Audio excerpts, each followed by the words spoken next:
Moin Moin, heute nehmen wir mal die persönliche Schutzausrüstung durch und gucken uns mal an, was es da so alles gibt.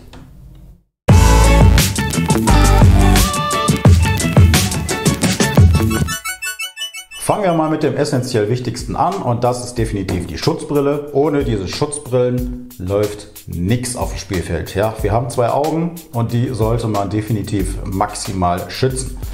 Es gibt im Prinzip zwei verschiedene Arten von Schutzbrillen. Wir haben einmal eine komplett geschlossene Brille, die ist rundum komplett dicht, und wir haben eine offene Version und beide haben natürlich Vor- und Nachteile. Vorteil bei der geschlossenen Brille ist, wie es der Name schon sagt, die ist komplett rundum geschlossen. Hier hat keine Kugel die Möglichkeit ins Gesichtsfeld einzudringen. Das heißt, die Augen sind maximal geschützt. Gut geschützt sind die Augen natürlich auch bei der Swiss Eye Raptor zum Beispiel, also stellvertretend für die offenen Modelle. Allerdings habe ich persönlich das Gefühl, die ist mir an den Seiten ein wenig zu offen. Und ich würde die, aber das ist jetzt nur meine persönliche Meinung, die würde ich im CQB-Bereich zum Beispiel nicht einsetzen wollen. Das wäre mir ein wenig zu heikel. Da hätte ich Schiss tatsächlich, dass eine Kugel von oben oder von unten oder von der Seite sich da irgendwo durchwürsteln könnte. Wursteln. Da benutze ich eher die geschlossenen Systeme.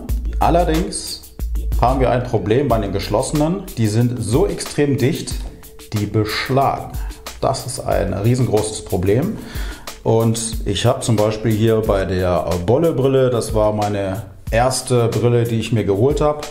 Warum habe ich mir die geholt? Die passt auch tatsächlich auf meine große Brille. Die muss ich nicht abnehmen, wie man sieht. Die passt hier drauf, wunderbar. Und da habe ich Löcher reingebohrt. Tatsächlich, oben, unten habe ich Löcher reingebohrt. Ich habe hier an der Abdichtung habe ich hier Sachen rausgeschnitten, damit die Brille belüftet wird. Aber leider auch das hilft nichts. Die Brille beschlägt. Das ist ein Riesenproblem. Ich habe mir auch Anti-Beschlagsspray gekauft, aber die Hallen sind zu. Ich kann es im Moment leider nicht testen. Dann habe ich mir hier von Novritsch die geschlossene Brille geholt, weil die angeblich nicht beschlagen soll, weil die doppelt isoliert ist. Auch das konnte ich leider nicht testen, weil die ist auch neu, die ist noch unbespielt. Da muss ich erstmal abwarten. Genauso wie die Swiss Eye Raptor, auch die konnte ich leider noch nicht einsetzen. Es ist ein Trauerspiel, aber der Geonox hat zum Beispiel ein Video gemacht, wo er eine geschlossene Brille und zum Beispiel die Swiss Eye Raptor verglichen hat draußen, indem er rumgelaufen ist, und alle anderen Brillen haben beschlagen, sie nicht. Also, und ich habe auch von einem Kollegen gehört, die schneide echt super ab, also beschlagen überhaupt nicht. Das war es im Prinzip auch schon so mit den Vor- und Nachteilen der Brillen. Tatsächlich, Schutzwirkung ist bei allen da. Das Problem nur bei den geschlossenen Brillen ist, die beschlagen, und wer schon mal mit einer beschlagenen Brille gespielt hat, der weiß, das ist Mist. Man sieht überhaupt nichts mehr. Das Spiel ist im Prinzip vorbei. Man muss raus in die Safe Zone. Man muss sich die Brille wieder sauber machen und kann dann wieder rein, weil im Spielfeld die Brille abnehmen ist ein absolutes No-Go. Das geht gar nicht. Aber wie gesagt, wer schon mal mit einer beschlagenen Brille auf dem Spielfeld gestanden hat, der weiß, wovon ich rede. Das geht nicht. Das geht gar nicht. Eine kleine Anmerkung noch zu den Brillen. Es gibt Brillen wie die Swiss Eye Raptor oder die von Novritsch, die bieten Inlays an. Da hat man die Möglichkeit, ja, im Prinzip eine Brille in die Brille zu stecken mit eurer Sehstärke. Das könnt ihr bei eurem Optiker machen lassen. Die Preise, die variieren von ca. 30, 40 Euro bis 120, 150, je nachdem, welchen Optiker ihr erwischt oder was ihr da für Brillengläser braucht. Deswegen kann ich da keine Preise nennen. Das macht auch keinen Sinn, wenn ich euch sagen würde, was ich dafür bezahlt habe, weil das variiert definitiv. Diese Inlays, die kosten 15 Euro, 14 Euro, so um den Dreh. Die werden einfach reingeklipst und dann könnt ihr eure Brille abnehmen und wie ihr seht, die halten da drin. Das ist sehr praktisch. Kommen wir jetzt noch mal zu einem Ja, es ist nicht direkt eine Schutzbrille, aber es erfüllt auch die Funktion und das ist die Vollmaske. Und diese Vollmaske, die finde ich phänomenal, weil die bietet nicht nur Schutz für Augen, nein, auch einen kompletten Rundumschutz fürs komplette Gesicht. Ja, bietet auch sogar noch so eine Art Sonnenschutz, ja, also einen Blendschutz. Das ist auch noch eine Möglichkeit, also auch noch eine Alternative zu einer Schutzbrille und auch dort könnt ihr natürlich eure Brille drunter ziehen. Bei der Version zum Beispiel, da muss ich meine alte Brille anziehen. Das ist so eine schmale kleine Brille, weil mit der großen, das passt hier nicht mehr. Aber auch da habe ich es schon erlebt, das Ding kann auch beschlagen. Ja, also man muss ausprobieren. Ja, man muss ausprobieren. Wie gesagt, diese Brillen, die kosten nicht viel. Die hat, glaube ich, 10 Euro, 15 Euro gekostet. Könnt ihr gerne ausprobieren. Das Ding hat 35, meine ich, gekostet. Ja, also es sind jetzt keine großen Unsummen. Und eine Schutzbrille braucht man sowieso. Da müsst ihr mal euren persönlichen Favoriten wählen.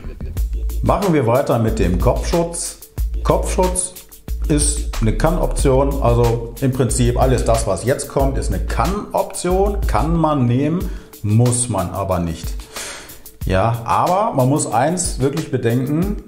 Wenn man zum Beispiel den Kopf nicht schützt oder man schützt die Gesichtspartie nicht und man bekommt dort Treffer ab, dann darf man nicht sauer sein oder motzen, dass man da Treffer abbekommen hat. Ja, also ich sehe das in so vielen Videos auf YouTube, dass sich Leute beschweren, der hat mir am Kopf geschossen oder der hat mir ins Gesicht geschossen. Ja, mein Gott. Also man muss sich im Klaren sein, wir schießen aufeinander, das ist nun mal so. Und wer sich nicht schützen will, ja, der hat Pech. Also ganz klar, da habe ich gar kein Mitleid mit. Ne? Und dann fangen wir mal an mit dem Kopf. Wir arbeiten uns von oben nach unten. Ja, von oben nach unten, genau. Man kann den Kopf auf viele Arten schützen und zwar mit Cappies jeglicher Art. Man kann die vorne, ja, man setzt sie einfach auf. Ja Leute, das muss ich euch nicht erklären, wie man Cappy aufsetzt. Ne? So, es federt so ein kleines bisschen die Kugel ab, aber so richtig schützen tun sie eigentlich nicht. Schützen tut eigentlich eher so der Helm. Das hier ist eine Fast-Helm-Kopie vom Chinamann. Die hat mich, glaube ich, keine 20 Euro gekostet. Aber mehr Geld war ich auch nicht bereit auszugeben, weil ja, das Ding, das muss nur 6 mm Kugeln abhalten. Da brauche ich keinen teuren Helm für 60, 80 Euro. Das Ding bietet mir alles, was die anderen Helme auch bieten. Ja, man hat hier einen Kinnschutz. Hier sind überall Polster im Inneren des Helmes. Das Einzige, was ich mir noch geholt habe, ist ein Fleckzahnbezug. Den habe ich mir von Begadi geholt. Ja, und ansonsten, da muss man nicht viel Geld ausgeben, aber der Kopf ist wenigstens geschützt. Genau. Machen wir weiter mit dem Gesichts- oder mit dem Mundschutz. Und zwar gibt es hier Gittermasken. Die gibt es auch in zwei verschiedenen Versionen. Die gibt es einmal mit Ohrenschutz und einmal ohne Ohrenschutz. Ich frage mich allerdings ganz im Ernst, warum gibt es die Dinger ohne Ohrenschutz? Also die kann ich mir höchstens erklären, wenn man sich noch einen Helm aufsetzt, dann macht es eher Sinn, weil da die Ohren auch geschützt sind. Aber ansonsten, wenn man normal spielt, ohne Helm, ohne alles und man hat diese Maske, dann kann ich euch dringend empfehlen, holt die Maske mit Ohrenschutz. Denn ich möchte nicht in mein Ohr einen Treffer abbekommen mit einer Kugel. Da möchte ich mir nicht ausmalen, was da passieren kann, wenn sich da eine drin verirrt. Das möchte ich nicht und so eine Maske kostet auch bis maximal 15, 18 Euro. Das sollte einem das schon wert sein. Und ich habe es eben schon gesagt, wer nicht so eine Maske trägt und Treffer im Gesicht abbekommt, der soll bitteschön sich nicht beschweren, sondern soll die Treffer wegstecken wie ein Mann.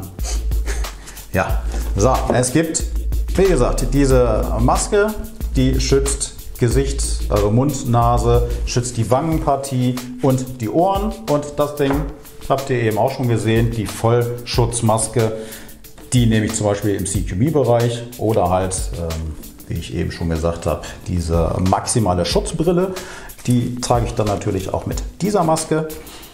Ja, das ist so das, was man im Gesichtsschutz so tragen kann. Wandern wir vom Gesicht weiter runter zum Hals und da gibt es natürlich auch einen Schutz und ich habe hier diesen Neopren-Halsschützer. Der kostet ca. 8 Euro, so um den Dreh. Ja, hier ist Klett dran, das heißt, man kann sich den ganz locker um den Hals binden. So, das war's und der Hals ist geschützt. Das ist eine ganz einfache Sache. Den trage ich auch zum Beispiel immer. Das ist aber nur meine persönliche Meinung, weil ich der Meinung bin, wenn ich schon mein gesamtes Gesicht schütze, dann kann ich auch den Hals schützen, weil wer einmal Treffer gegen den Hals abbekommen hat, der weiß, wovon ich rede. Es schränkt einen nicht in die Bewegung ein.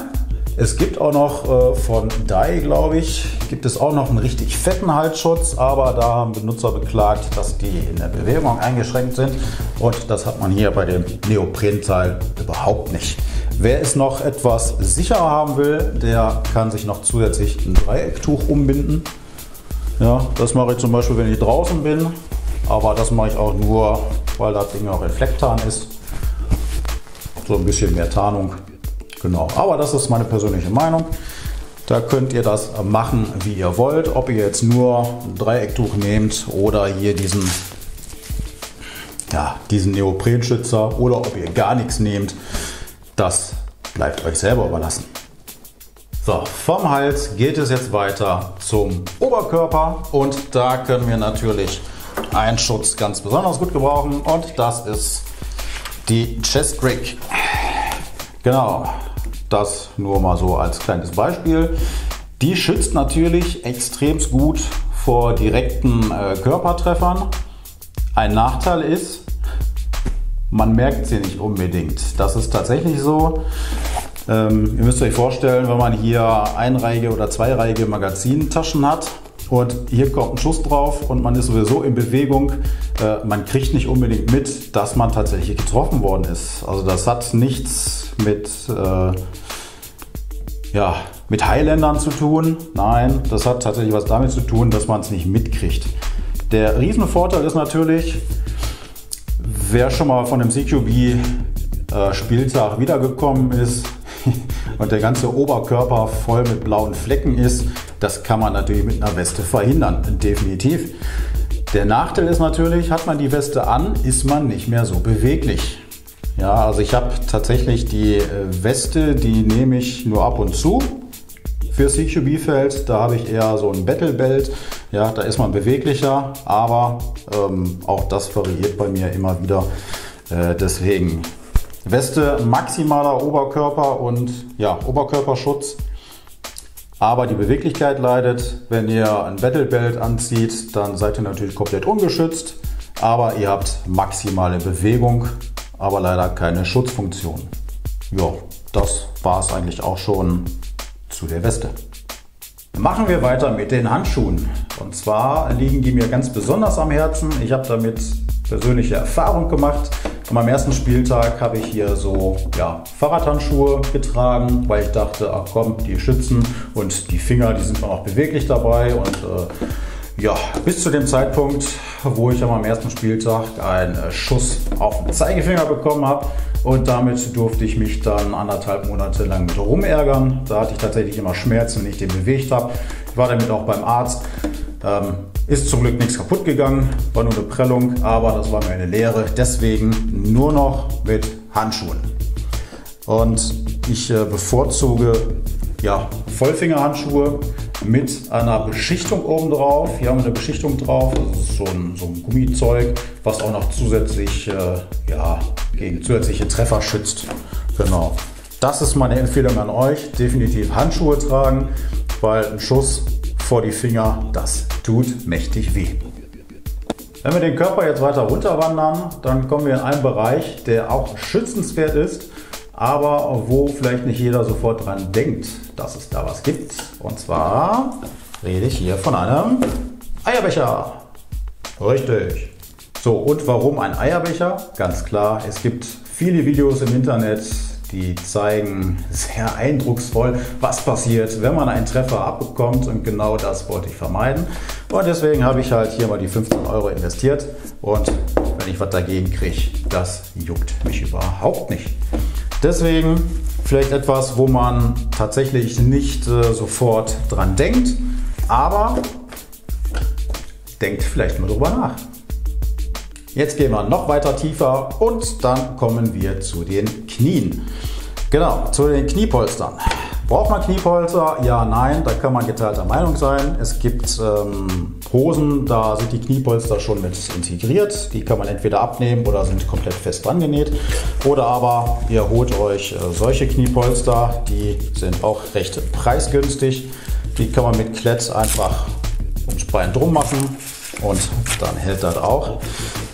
Ich benutze die Kniepolster tatsächlich nur im CQB-Bereich, weil wer sich schon mal auf Kugeln abgekniet hat, der weiß, wovon ich spreche. Das tut weh. Das ist nicht gerade sehr angenehm. Im Außenbereich oder wo auch immer, also nicht im CQB-Bereich, da benutze ich die Dinge eigentlich nicht. Da sind die eher störend, weil ja, die Bänderung, die schnürt so ein bisschen ein. Das ist nicht ganz so angenehm. Im CQB-Bereich, da geht das. Auch draußen muss man sich nicht so oft abknien und da hat man auch häufig weniger Kugeln, wo man da drauf kommt. Deswegen, ich benutze die Knieschoner nur im CQB-Bereich. Wenn ich draußen spiele, dann eigentlich eher nicht. Aber gehört natürlich auch mit dazu. Wandern wir von den Knien weiter runter und wo kommen wir da an? Richtig, bei den Füßen. Und zwar ist festes Schuhwerk ja eigentlich generell bei jedem Outdoor-Spielfeld schon fast Pflicht. Ja, es gibt Spielfelder, da wird man auch direkt nach Hause geschickt, wenn man keine festen Schuhe hat. Also wenn man da mit Sneakers auftaucht, ist der Tag für euch vorbei. Wie viel Geld ihr ausgebt, ist eigentlich im Prinzip wurscht. Das hier sind relativ günstige Stiefel. Die habe ich für 50 € aus dem US-Shop gekauft. Die sind relativ leicht. Ja, die sind ziemlich hoch, das heißt, die geht über den Knöchel. Umknicken ist damit eigentlich auch nicht so gewährleistet, das ist sehr gut. Allerdings haben die hier vorne, die haben keine Stahlkappe, keine Plastikkappe oder Verstärkung jeglicher Art. Auch hinten ist das so ein bisschen, ja so wabbelig. Also für 50 € geht es noch, so gerade eben. Hier habe ich meine Hikes. Das ist natürlich eine ganz andere Preiskategorie. Die sind natürlich hier vorne extrem geschützt durch die Stahlkappe, hinten geschützt. Ja, die sind stabil an der Seite. Also je nachdem, wie viel Geld ihr ausgeben mögt, kriegt ihr hier entweder was Gutes oder halt das Nonplusultra. Ja, aber festes Schuhwerk, gerade draußen in den Outdoor-Spielbereichen, das ist definitiv Pflicht. Im CQB-Bereich nicht unbedingt, also da reichen auch Sportschuhe etc.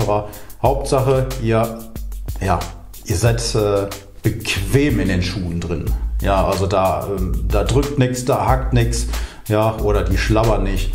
Das ist eigentlich das Wichtigste, dass die Schuhe richtig gut passen, denn ihr müsst überlegen, ihr müsst ein paar Stunden in den Schuhen rumrennen. Und wenn da irgendwas nicht passt, dann ist es schlecht. Deswegen, die müssen passen und ansonsten, ja, seht ihr ja, 50 €. Ihr müsst nicht unbedingt viel Geld für gute Schuhe ausgeben.